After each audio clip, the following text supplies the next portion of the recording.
어느 주일이었습니다. 어떤 글에는 성탄절이었다라고 말하기도 합니다.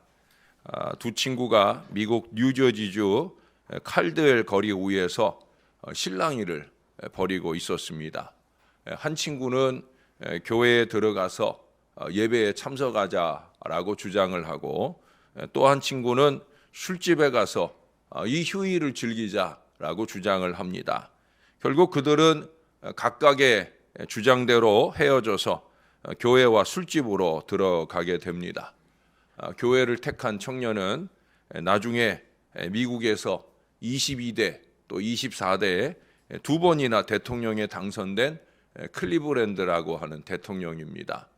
그는 국민들에게 깨끗한 대통령으로 인기가 있었습니다. 그래서 22대 대통령을 하고 연임을 촉구하는 사람들이 많았지만 그만하겠다 하고 그만뒀는데, 또 워낙 여러와 같은 성원이 있고 또 그 다음 대통령이 잘하지 못해서 다시 출마하여 24대 대통령까지 되었던 사람입니다.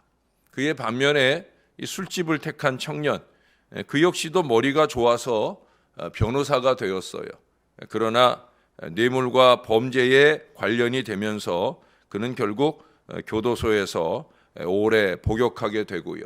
바로 그 교도소에서 자기 친구 클리브랜드가 대통령이 되는 것을 보게 되었다고 합니다. 이 클리브랜드 대통령은 이런 말을 자주 했다는 거예요. 하나님이 받아주실 때 딴 생각 말고 하나님의 품에 안겨야 합니다. 우리 어제 새벽에 들었던 말씀하고 크게 다르지 않은 강조죠. 어제 새벽에도 주님이 회개의 기회를 주실 때 그 기회를 잡아야 된다 했는데, 이 사람도 하나님이 받아주실 때 딴 생각 말고 하나님의 품에 안겨야 한다. 제가 이 클리브랜드와 이 친구 얘기를 전에도 했었어요. 그때 할 때 이분들이 어디 있었다고 그랬어요? 그 성탄절을 즐기러 술집을 향해 가다가 그들은 똑같이 교회 앞에 있는 게시판을 보았다고 그랬어요. 그 게시판에 하나님의 말씀을 한 목소리로 똑같이 읽었다고 그랬어요. 그리고 그들은 다른 선택을 했어요. 똑같이 하나님의 말씀을 읽었는데, 똑같이 하나님의 말씀을 들었는데 그들은 서로 다른 선택을 했다는 거예요. 그러나 이 두 친구의 선택은 곧 하나님의 선택이기도 합니다. 한 사람은 하나님께 버림받았고 한 사람은 하나님께 선택되었습니다. 하나님께 버림받은 사람은 세상과 사람에 의해서도 버림을 받게 되었고요. 그러나 하나님께 선택된 사람은 세상과 사람들에 의해서도 선택되어집니다. 여러분, 오늘 본문에도 하나님께 버림받은 사람 셈나와 하나님께 선택하여 불러주신 사람 엘리야김이 대조되어 나타나는 말씀을 우리에게 보여줍니다. 이스라엘의 국고를 맡은 국내 대신 셈나, 그는 사실 이스라엘 사람이 아니에요. 아람 사람입니다. 아람 사람. 아람 사람으로 이스라엘의 국고를 맡았다 그러면은 그가 그래도 상당히 똑똑한 사람이었던 것 같아요. 그래서 어려운 이스라엘의 이 국고를 맡아서 좀 책임져 줘라 하는 왕의 명령, 하나님의 선택을 받았다 보여집니다.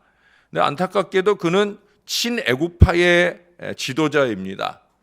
이 당시 이제 이스라엘의 정치인들은 두 부류로 나눠져요.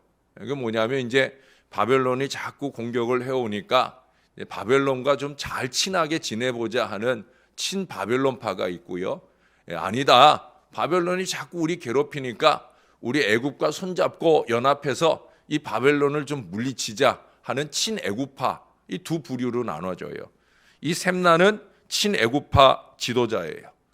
이스라엘 백성 곧 하나님을 신실하게 믿거나 의지하는 사람은 아니었고요. 이스라엘 백성들이 떠나온 그 애굽을 오히려 의지하게 만드는 사람이었다. 이스라엘 백성들의 마음을 애굽으로 옛 습관을 따르도록 그렇게 유혹하는 역할을 그가 했었다라고 하는 거예요.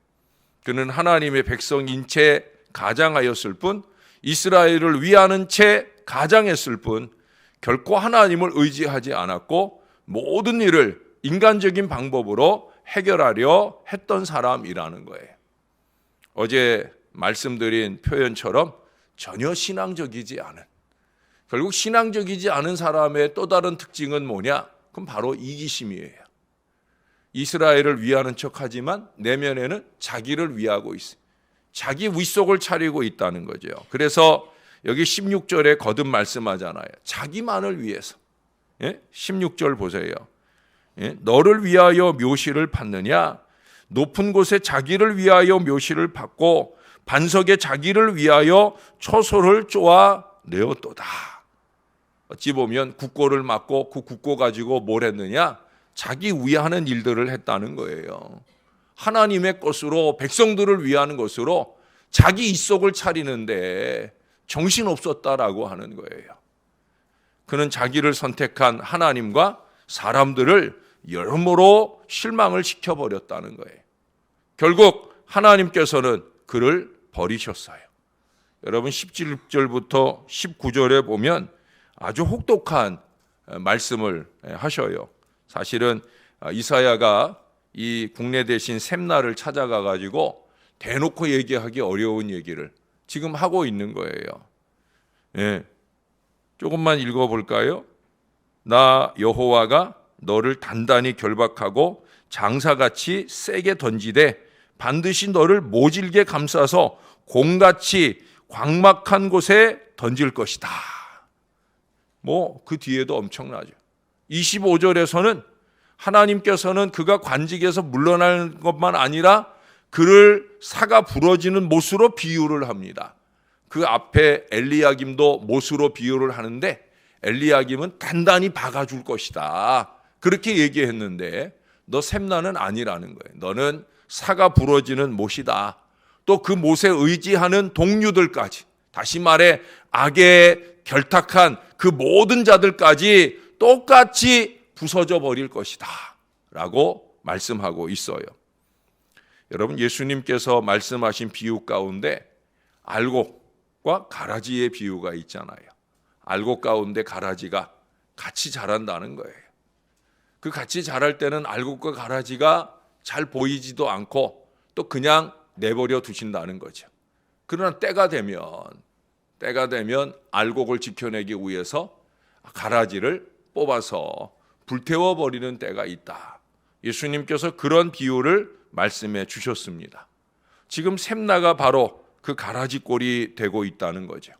여러분, 선택되는 것이 중요한 것이 아닙니다. 선택되어서 공인이 되었을 때 어떻게 처신하느냐 하는 것이 더 중요한 거예요. 우리가 목사가 되고, 죄송하지만 장로도 되고, 안수집사도 되고, 권사도 되고, 선택되는 게 중요한 게 아니라는 거죠. 그 다음 우리는 정말 하나님이 기뻐하실 바를 과연 이루고 헌신하고 있느냐라고 하는 거예요. 하나님께서는 샘나가 아니더라도 엘리야김을 예비해 두시는 분이다 하는 사실을 우리가 잊지 말아야 돼요. 선택된 엘리야김 역시도 샘나가 거울이 되어야 할 겁니다. 반면교사를 삼아야 돼.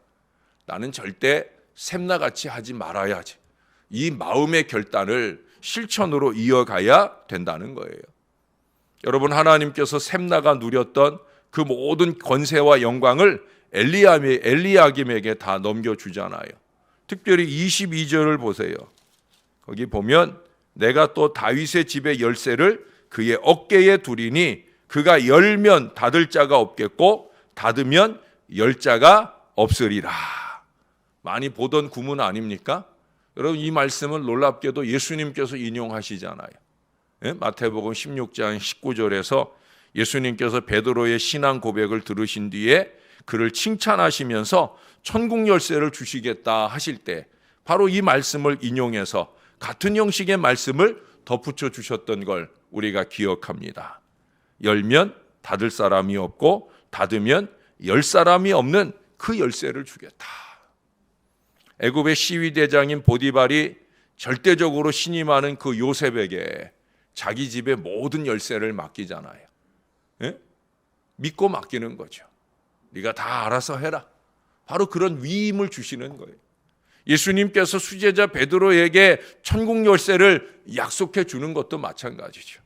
그런 것처럼 오늘 왕과 하나님의 신임을 받는 이 엘리야김에게 하나님께서 중임을 그 어깨 위에 맡기시겠다는 거예요. 이렇게 맡기는 거는요, 맡겨놓고는 챙기지 않아요. 왜? 알아서 다 잘할 테니까. 이게 맡겨놓고 늘 걱정거리를 만드니까 자꾸 챙겨보고 또 챙겨보고 아닌 게 아니라 또 실수하고 또 문제가 되고, 이게 문제인 거지요. 그냥 맡겼으면 알아서 잘 할 수 있는 그런 사람이 되어야 된다는 거예요. 적어도 하나님의 일을 맡았을 땐 우리가 그런 책임감을 가지고 최선을 다할 수 있는 사람들이 되어야 된다는 거예요. 제가 여기 질문을 적어봤어요. 내가 맡은 직분과 사명에 과연 나는 충실하고 있는가? 사명 자리를 잘 지켜서 나를 택해 주신 하나님과 교회를 위해 최선을 다해서 헌신하고 있는가? 저 자신에게 던지는 질문이기도 하고요. 또 여러분들에게 드리는 질문이기도 해요. 여러분, 우리는 하나님께 인정받고 선택함을 받는 것이 이 세상 어떤 것과도 비교할 수 없는 영광인 것을 분명히 알아야 됩니다. 세상에서 진급을 하고 세상에서 사장이 되고 회장이 되고 이것보다 교회 앞에 조그만 것이라도 주님이 나를 사명자로 부르셨다 하는 것이 최고의 영광이요 제일의 선택인 것을 우리가 잊지 말아야 된다는 거예요. 뿐만 아니라 그렇다고 하면 이게 세상에 누구가 맡겨진 일도 아니고 그저 먹고 살기 위해 맡은 일도 아니고 하나님이 맡겨주셨다 하는 사실을 기억할 때 우리는 절대 함부로 대충 소홀히 이 일을 할 수가 없다는 거죠. 더군다나 24절에 보면 그 영광은 나 한 사람에게만 국한되는 것이 아니라는 걸 말씀하셔요. 24절 아까 읽으셨지만 여러분들이 한 번만 더 같이 읽어주시겠어요? 시작. 그의 아버지 집의 모든 영광이 그 위에 걸리리니 그 후손과 족속되는 각 작은 그릇 곧 종지로부터 모든 항아리까지니라. 할렐루야. 이게 무슨 얘기예요? 나만 아니라 내 자손 만대로 내가 누리는 이 영광을 누리게 될 것이다. 할렐루야. 이런 인생이 되어야 되죠. 25절 같이 되면 안 된단 말이에요. 엘리야김으로 시작해서 샘나로 가면 안 되는 거예요. 샘나로 부름 받았어도 엘리야김 같은 사람이 되어야 되는 거예요. 썩어지는, 사가지는 그런 못이 되지 말고 견고하게 박히는 못이 되어야 된다는 거예요. 나를 바라보고 나를 의지하는 나의 친족들이, 나의 자손들이 나의 믿음을 통해 하늘복을 받아 누릴 그런 신앙 인생이 되어야 된다는 거예요.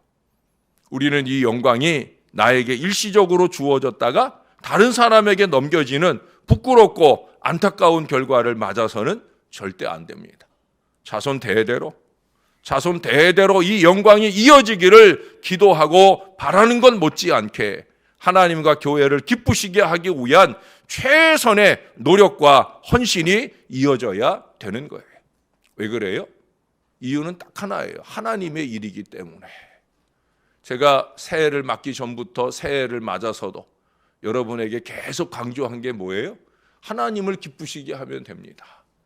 교회의 부흥을 바라십니까? 하나님을 기쁘시게 하면 됩니까? 됩니다. 가족과 가문의 형통을 기대하십니까? 하나님을 기쁘시게 하면 됩니다. 하나님을 기쁘시게 하는 말과 행동은 하나도 없으면서 그 하나님이 나의 모든 일들을 형통하게 하시고 우리 교회를 부흥하게 하실 것이라 이것만큼 엄청난 착각이 어디 있어요? 하나님을 바보로 아는 거죠. 하나님은 바보가 아니에요. 하나님은 다 듣고 계시고 다 보고 계시는 감찰하시는 하나님이다. 그러니 그 하나님께 기쁨을 드려야 된다. 그 하나님의 일을 절대 대충 해서는 안 된다. 매사가 그렇지만 특히도 하나님의 일은 절대 대충 하면 안 된다. 절대 안 되는 거예요. 절대 안 되는 거예요.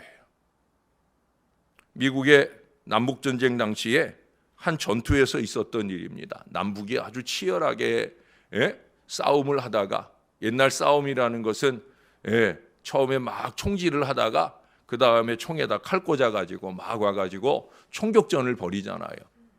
그래서 막 서로 찌르고 막 그러다가 이제 어느 정도 이게 뭐 승패가 안 갈려질 상황이 되면 다시 자기 진영으로 쫙 돌아가거든요. 자기 진영으로 다 돌아갔는데 결국 중간지대에 누가 남겠어요? 죽은 시체가 남아있고 또 그들만 아니라 부상자들이 남아있어요. 자기 혼자 힘으로는 자기 진영으로 갈 수 없는 이제 죽음을 맞기까지 고통 속에 있어야 될 그들이 거기서 절규합니다. 피를 쏟을수록 더욱더 갈증을 느끼면서 물 하고 외칠 거예요. 남북은 곧 다시 이어질 그 싸움을 앞두고 전열을 정비하는 순간이었는데 그때 남군 병사 하나가 몇 개의 수통을 움켜쥐고 그 중간지대를 향해 나서게 되어집니다. 북군에서는 그 병사를 쏘아 마치기 위해서 많은 사람들이 총질을 시작합니다. 총알이 빗발치는 가운데서도 그는 그 위험을 무릅쓰고 그 중간지대로 가가지고 그리고 자기가 가져온 물통을 가지고 북군이고 남군이고 가리지 않고 그 물통을 주어서 마시게 하고 또 마시게 합니다. 북군 지휘관이 보니까 대단한 일을 하고 있는 거예요. 그래서 남군 지휘관에게 휴전을 제의합니다. 그리고 휴전이 성사가 되어가지고 서로 자기네 병사들 중간지대에 와가지고 그 병사들을 치료하기도 하고 자기네 진영으로 데려가기도 하는 일들을 진행하게 되어져. 그때 이 북군 지휘관이 아까 그 남군 그 용감한 병사를 찾아가요. 그리고 그에게 자기의 가슴에 깊이 새기려는 마음으로 당신 이름이 무엇이냐라고 물었어요. 그때 그가 놀라운 대답을 합니다. I am a Christian. 나는 그리스도인입니다. 내가 김명준의 이름으로 이 일을 하는 것이 아니라 내가 아무개의 이름으로 내가 목숨을 걸고 이 부상자들에게 온 것이 아니라 나는 그리스도인 주님의 이름으로 그들에게 온 것입니다. 어쩌면 자기가 그리스도인이라고 하는 건 남들이 모른 채 그가 죽어갈 수도 있어요. 근데 누가 알아요? 하나님이 아실 거라는 거죠. 저나 여러분에게 이 마음이 필요한 거예요. 남들이 보는 데서 뭐 신앙인인 척하고 신용하고 애쓰고 여러분 그게 중요한 게 아니에요. 하나님이 보고 계신다. 이 중요한 사실을 기억하고 내가 맡아서 하는 일들이 하나님의 말씀을 준비하는 일이거나 이 말씀을 전하는 일이거나 하나님의 말씀을 받는 일이거나 그 말씀에 감동을 받고 열심히 있게 신앙인답게 사는 일이거나 그 모든 일들을 내가 사람들 앞에서 하는 게 아니라 하나님 앞에서 한다. I am a Christian. 나는 그리스도인이다 하는 이 마음과 각오로 살아가는 것이 중요하다는 거죠. 그리고 적어도 하나님의 일이라면 그것이 그저 뭐 크든 일이든 작은 일이든 하나님의 일이니까 정말 교회의 부흥을 바라고 이 부흥을 위해서 할 일이라면 우리가 이 마음을 가지고 할 수 있어야 된다는 거예요. 주님은 무엇보다 마음을 보셔요. 우리 마음이 어떤 마음으로 죽게 하듯 모든 일을 하고 있느냐 이걸 보신다는 거죠. 그 마음으로 하는 일을 하나님은 감동받으시고 감동받은 그 일을 축복하시기 위해서 못을 박으셔요. 우리의 이름이 적힌 못을 열심히 박으시고 거기에 걸쳐지는 모든 일들, 모든 사람들을 하늘복 누리도록 역사하실 줄로 믿습니다. 사랑하는 여러분, 부름받았다. 참 영광스러운 일이에요. 제가 이사야서를 준비하면서 강해하면서 제가 설교 준비할 때마다 설교 준비 다 끝나고 제목을 붙인다고 그랬잖아요. 제가 오늘 본문의 설교 제목은 셈나와 엘리야김이라고 처음에 붙였는데 다시 한번 이 본문을 읽으면서 감동받을 때 제가 가로 열고 다시 제목을 적었어요. 부름받아 나섰지만 우리 찬송가에 보면 부름받아 나서니 몸 하는 찬양이 있잖아요.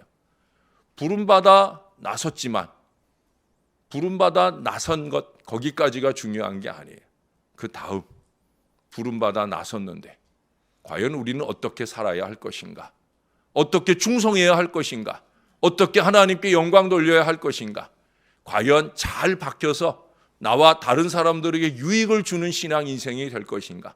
아니면 사가 부러지는 어리석은 목 같은 인생이 될 것인가? 이 아침 다시 한번 결단하고 주님 보시기에 좋은 그리스도인 저와 여러분들이 그런 사람 될 수 있기를 우리의 구주 되시는 예수님의 이름으로 간절히 축원합니다. 기도하겠습니다. 하나님 아버지 감사합니다. 이 귀한 말씀을 통해서 다시 한번 부족한 종을 돌아볼 수 있도록 인도해 주신 것 감사합니다. 주의 사랑하는 백성들도 이 말씀을 통해서 나는 혹시 샘나의 자리에 있는 인생은 아닌지, 주님이 맡겨주신 사명, 그 사명을 잘 감당하여 하나님께 영광이 돼야 되는데 그저 나의 영광만 추구하고 나의 이성만 차리려고 하는 어리석은 자리에 있지는 않은지, 아무도 모를 거라 생각하는 어리석음으로 살지만 결국 하나님이 아시고 하나님이 아시는 것은 다른 사람들도 결국 다 안다는 사실들을 잊으며 살고 있는 건 아닌지 돌아보게 도와 주시옵소서. 깨달으면 돌이켜야 됩니다. 그렇게 살면 안 된다고, 절대 안 된다고 마음을 다짐하고 이제는 엘리야김처럼 하나님의 이름을 품은 사람처럼 그렇게 주 안에 살아야 될 결단이 저와 이 모든 자녀들에게 넘치게 도와 주시옵소서. 하나님 우리에게 성령의 충만함을 주셔서 내 중심을 들여다보시는 우리 하나님 보실 때 부족함이 없이 행할 수 있게 은혜 베풀어 주시옵소서. 절대 하나님의 일을 대충 적당히 소홀히 하려고 하지 말게 도와주시고 온 정성을 다해 최선을 다해 주님의 일을 할 수 있는, 그리고 그 모든 일을 마치고 난 뒤에는 나는 아무것도 아닙니다, 하나님이 영광 받으시옵소서. 이 겸손한 믿음의 고백으로 살아낼 저와 이 모든 자녀들에게 은혜 베풀어 주시옵소서. 오 주님, 주님의 영광을 위해 오늘 하루도 잘 살아가는 저와 이 모든 자녀들 되도록 축복해 주시옵소서. 감사를 드립니다. 예수님 이름으로 기도합니다. 아멘.